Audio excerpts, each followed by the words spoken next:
Hello दोस्तों, कैसे हो आप सभी के सभी। और आप सभी का वेलकम है मेरे YouTube channel Ajay Negi UK 11 में। तो दोस्तों, आज मैं ये जो वीडियो बना रहा हूँ, इसके पीछे का जो मेरा मकसद है वो आप लोगों को ये बताने का है कि हमारे समाज में किस तरीके से कई ऐसे लोग भी हैं जो बहुत ही ज़्यादा बेपरवाह हैं, लापरवाह हैं और लालची हैं, स्वार्थी हैं। इसका जीता जागता उदाहरण अभी मैं आपको ये बता रहा हूँ कि मैं अभी कर्णप्रयाग में हूँ। देवभूमि उत्तराखंड के चमोली ज़िले के कर्णप्रयाग में हूँ मैं अभी। अपर मार्केट वाला ये एरिया है और आप यहाँ पीछे देखें तो यहाँ पर आपको कुछ गायें देखने को मिलेगी। ठीक पीछे को आप देखिए और इधर से भी जो है कुछ गायें देखने को मिलेगी। तो सवाल ये होता है कि ये गायें हैं किसकी, किसने इनको ऐसे करके छोड़ा हुआ है बेपरवाह। बेचारी गायों का जब तक इनको दूध पीना था उन्होंने इनका इस्तेमाल किया, चाहे गाय हो, बैल हो, कोई भी जानवर हो, और अब इस तरीके से इनको छोड़ दिया गया है। तो ये इसके लिए कौन जिम्मेदार है? वही लोग जिम्मेदार हैं जो पहले इन गायों को पालते हैं, अपना मतलब निकालते हैं स्वार्थ के लिए और फिर ऐसे इनको बेपरवाह तरीके से छोड़ देते हैं। तो समाज में लोगों के अंदर ये समझ नहीं है कि जीवों के प्रति भी उनको सजग रहना चाहिए, जीवों पर दया करें, ये कहा जाता है। और इस तरीके से अभी मैंने देखा कि कुछ दिन पहले एक कोई गाय का बछड़ा या कोई गाय को छोड़ा हुआ था, तो किसी गाड़ी वाले ने उस पर टक्कर मार दी और सारी वो बुरी स्थिति में वो गाय थी। तो देखो, इसका पाप तो मनुष्य को ही लगेगा ना। मनुष्य सबसे खतरनाक जानवर है दोस्तों। हम कहते हैं ना, ये जानवर वो जानवर, मनुष्य जानवरों से भी परे होता है। सबसे खतरनाक प्राणी अगर कोई है एक संसार में तो वो मनुष्य ही है। मनुष्य ही पाप करता है, जानवर कोई पाप नहीं करते। वो अपना कर्म करते हैं। उनको भोजन चाहिए होगा तो जानवर जाएगा खाने के लिए, लेकिन वो कोई एक तरीके से देखा जाए तो वो पाप नहीं है। लेकिन मनुष्य ये पाप कर रहा है कि उन गाय को पालता है, उसका दूध पीता है और बाद में उसको ऐसे ही छोड़ देता है और तब इन जीवों की हत्या होती है। जीव हत्या सबसे बड़ा पाप माना गया है। तो कौन है भाई जिम्मेदार? मुझे तो लगता है शासन प्रशासन को भी इस चीज़ पर ध्यान देना चाहिए। ऐसे लोगों को आइडेंटिफाई ज़रूर किया जाना चाहिए जो इस तरीके का कृत्य करते हैं।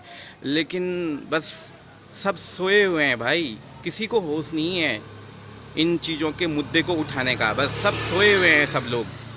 अभी दिखाता हूँ मैं कैसी दुर्दशा है इन जानवरों की। गायें देखो आप, यहाँ पर गाय बछड़ा जो भी कहें, तो अगर आप इनको देखें तो बस केवल इनको मतलब के लिए निकाला गया। और अब आप देखिए इस गाय के कान पे जो है ये निशान भी देखिए। मतलब इसको लिया, मतलब के लिए लिया, इसको पैसा लिया, सरकार का पैसा भी खाया और अब इस तरीके की लापरवाही। तो हे मानुष, हे मनुष्य, जो भी ये इस तरीके का तू कृत्य कर रहा है, इसका भुगतान तुझे अवश्य करना पड़ेगा।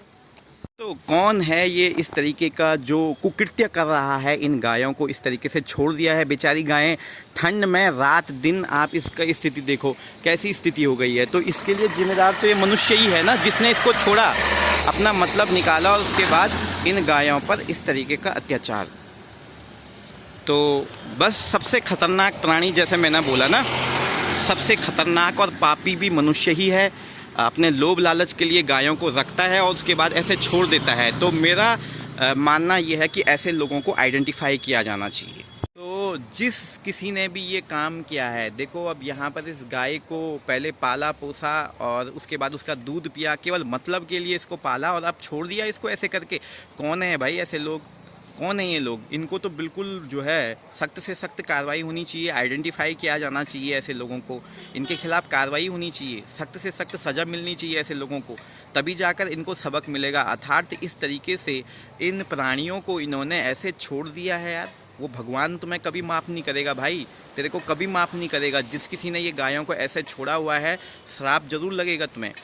कभी तुम जो है अच्छा नहीं कर सकते हो जीवन में, हमेशा पाप लगेगा तुम्हें। किसी भी राह में चलोगे तुम्हें सफलता नहीं मिलेगी।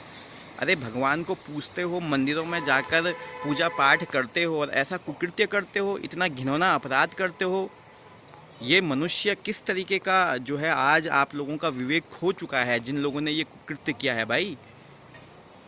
किसी भी मंदिर में पूजा पाठ करने से कुछ नहीं मिलेगा। अगर इस तरीके का अत्याचार करोगे जानवरों को इस तरीके से छोड़ दोगे, अपने स्वार्थ के लिए उनको खरीदोगे और इस तरीके का अत्याचार करोगे, इसके लिए तुम्हें सज़ा बनती है। अपराधी हो तुम, घोर अपराधी हो भाई।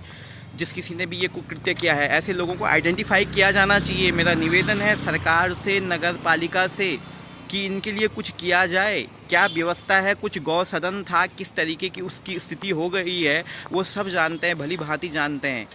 आप देखिए किस तरीके से ठंड में ये गायें यहाँ पर जो है पड़ी हुई है, फिर कोई गाड़ी वाला आकर नशे में इनको जो है टक्कर मार देता है, कैसी इनकी स्थिति हो जाती है। ये भगवानी भरोसे है। हे भगवान, सद्बुद्धि दे ऐसे लोगों को यार। ये किस तरीके की मानसिकता है। अपने लिए अच्छा करोगे, अपने बच्चों के लिए अच्छा करोगे, अपने लोभ लालच के लिए अच्छा करोगे, और इन जानवरों को ऐसा अत्याचार।